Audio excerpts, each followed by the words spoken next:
यहाँ की लाठीचार्ज का हम समर्थन करते हैं। ठीक है, शुएब सिद्दीकी जी, शुएब जी क्या आप तक आवाज पहुंच पा रही है हमारी? जी जी बोले। शुएब सिद्दीकी जी, बीते कल भी हम इसी मुद्दे पर चर्चा कर रहे थे और बोलिए। देखिए आज बरेली में फिर वही हुआ। जुमे की नमाज, उसके बाद प्रदर्शन, शांतिपूर्ण प्रदर्शन होता तो भी ठीक था, पुलिस टीम पर पथराव करना, ये कौन सा प्रेम है?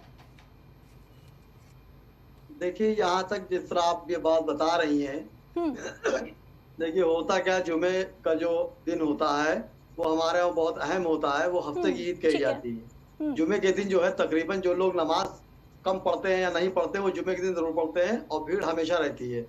ऐसा नहीं कि आज पहली बार हुई है।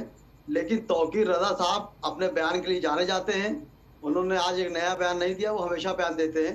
जाहिर सी बात ही मोहम्मद साहब की बात थी और दुनिया में शायद ही कोई ऐसा मुसलमान होगा जो मोहम्मद को नहीं चाहता है, मोहम्मद के लिए मर मिटने के लिए तैयार रहता है। लेकिन आप यहाँ पर अगर बारीकी से देखें तो प्रशासन से कहीं ना कहीं चूक हुई है।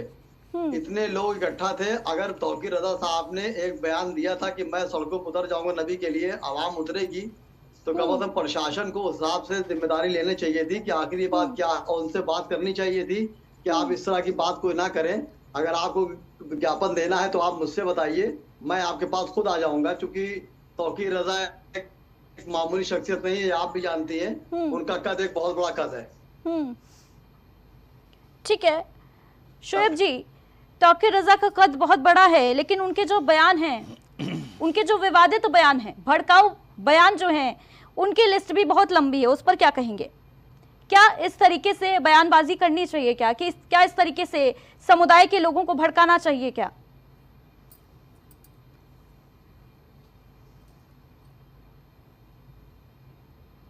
शुएब जी, क्या आवाज पहुंच पा रही है आप तक? जी मैं सुन रहा हूँ भाई। तौकीर रजा के बयानों की जो लिस्ट है, विवादित बयानों की, वो बहुत लंबी है शुएब जी, उसको लेकर क्या कहेंगे? क्या इस तरीके की विवादित टिप्पणियां उनको करनी चाहिए अभी जब संवेदनशील मुद्दा बना हुआ है? ऐसे में मैंने कल भी आपसे कहा था, बीते कल भी मैंने कहा था कि मौलवियों की, धर्मगुरुओं की जिम्मेदारी बनती है कि नहीं लोगों को समझाने की, उनसे अपील करने की कि शांति बरतें। जवाब दे दूं, मैं ठीक है, जवाब देता हूं, जवाब दीजिए। पहले देखिए, आपने सवाल कर लिया, अब सुन लिए तो बताएं, आप टोक देंगी तो मौजूद बदल जाएगा। तौकीर रजा साहब जो हैं वो अक्सर बयान के लिए जाने जाते हैं, उसमें कोई नई बात नहीं है जो आप कह रही हो, बयान इस तरह देते हैं। लेकिन जहां तक नबी की बात है, हमारे नबी जो हमारे या आपके नहीं है, पूरे आलम के नबी आए थे, और नबी तौकीर रजा के बयान को आप सही मानते हैं नहीं शुएब जी? तौकीर रजा के ऐसे बयानों को आप सही मानते हैं क्या? देखिए, जो पोजीशन तो चल रही है, कानपुर से बात उठी थी, उठते उठते पूरे इंडिया में आ गई, ऑल वर्ल्ड में पहुंच गई। मैं समझता हूँ इस तरह के बयान से बचना चाहिए, मगर बाद में टोक, आप बीच में टोक देती है, बात मुकम्मल नहीं हो पाती। देखिए, आप जो कहलाना चाह रही है वो मैं नहीं कह पाऊंगा, मैं आपको सीधी बात बताऊंगा। देखिए होता क्या है, नौजवान जो होता है, आस्था की बात आती है, चाहे किसी मजहब की हो, चाहे हिंदू मजहब हो, चाहे ईसाई मजहब, चाहे मुसलमान मजहब हो, इसमें हमें बड़े बड़े आलिमों को चाहिए कि नौजवानों को सही राह दिखाएं। अगर वो किसी भी मजहब के हैं, अगर कोई बात कह देते हैं, नौजवान उस पर उत्तेजित रहता है, मंदराम पर आ जाता है। और नबी के लिए कोई नई बात नहीं, नबी के लिए मैं खुद कट मर के जाऊंगा, इसमें कोई नई बात नहीं। देखिए बात आप हमसे नहीं कहला पाएंगी। तौकीर रजा साहब बयान के लिए जाने जाते हैं, उनको चाहिए था, जुमे की नमाज थी, भीड़ हमेशा होती है, कोई नई बात नहीं है। और वो जो है ज्ञापन देने जा रहे थे, देखिए बात निकल के सामने आई है, वो देने जा रहे थे, तो उसमें पुलिस प्रशासन कहीं ना कहीं चूक थी। उनको तौकीर रजा साहब से सुबह मिल लेना चाहिए था, मिलने के बाद कहना चाहिए था कि आप इस तरह का मामला ना करें, चूंकि पूरे इंडिया में मामला चल रहा है और ये माहौल खराब ना हो जाए। जो भी उनको ज्ञापन देना था कि इस तरह के मामले आ रहे हैं, उसको टेकअप कर लेना चाहिए था। और जहां तक देखिए नबी की बात है, मैं आपको एक बात बता चलूं कि नबी का मामला ये है कि पूरी दुनिया में जब मार्च के अंदर एनालाइज किया था पूरी दुनिया में, तो सबसे अहम नाम और सबसे ज्यादा नाम मोहम्मद का होता है, और वही आइडिया लेके मैंने अपने बेटे का नाम मोहम्मद रखा है।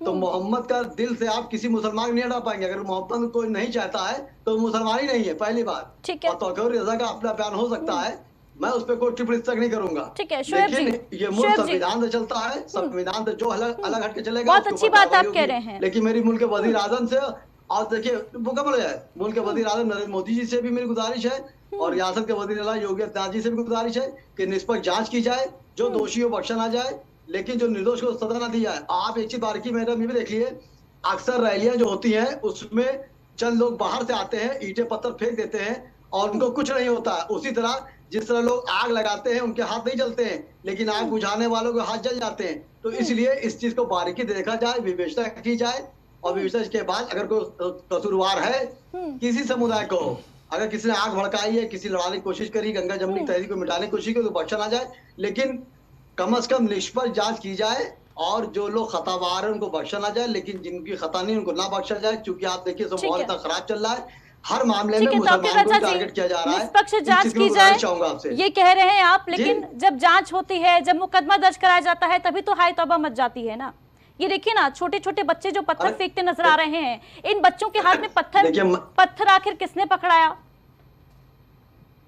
देखिए मैं आपसे वही बात तो कह रहा हूँ। देखिए आस्था की बात जहाँ है, मैं देखिए मुंसिफ वाली बात कर रहा हूँ। क्या इसको आप आस्था मानते हैं? क्या इसको आप आस्था मानते हैं तौकीर रजा जी? एक छोटा बच्चा जो हाथ में पत्थर लेकर पुलिस टीम पर पथराव कर रहा है, ये क्या आस्था का विषय है? देखिए फिर देखिए आप भी जो टोकती हैं। नहीं, मैं प्रश्न कर रही हूँ तौकीर रजा जी। देखिए मैं ये कह रहा हूँ, देखिए आस्था की जहाँ बात आती है, वो कोई धर्म का लोग हो, जज्बात में आता है। यहाँ हमारे बड़ों की जिम्मेदारी है कि वो उनको संयम बरते, नौजवानों से, छोटे बच्चों से बताएं कि इस तरह नहीं, इसका तरीका होता है अपनी बात कहने का। लेकिन कोई भी समुदाय का हो, आस्था की बात आती है, उसी में बड़े बड़े लोग रोटियां सेक लेते हैं और नौजवान मुफ्त लाए में फंस जाते हैं। फिर उसके बाद उनके बीवी बच्चे परेशान होते हैं, कोर्ट कचहरी दौड़ दौड़ के, थाने दौड़ दौड़ के। तो हमारे बड़ों को, किसी धर्म का भी हो, बड़ों को मंदिर आम पे आना चाहिए, अपनी बात कहने का तरीका होता है, उस तरीके से कहना चाहिए। और जुमे के दिन हमारे हमेशा भीड़ होती है, इस बार कुछ ज्यादा हो गई है, उसमें तौकीर रजा साहब को मिलना, उनको मिलके वहाँ के डीएम या एसएसपी को मिलके तौकीर रजा साहब से बात करनी चाहिए थी कि भाई इस तरह का मामला आप ना करें, कुछ मामला गड़बड़ हो सकता है क्योंकि माहौल खराब चल रहा है। और सुनने हमारा ज्ञापन देने जा रहे थे, उसमें कुछ मामला बिगड़ा। तो ये सब चीज जांचें होंगी, ऐसा नहीं है। मुझे उम्मीद है मुख्यमंत्री जी से। ठीक है, शुएब सिद्दीकी जी, लौटूंगी आपके पास। गौरव शुक्ला जी हमारे साथ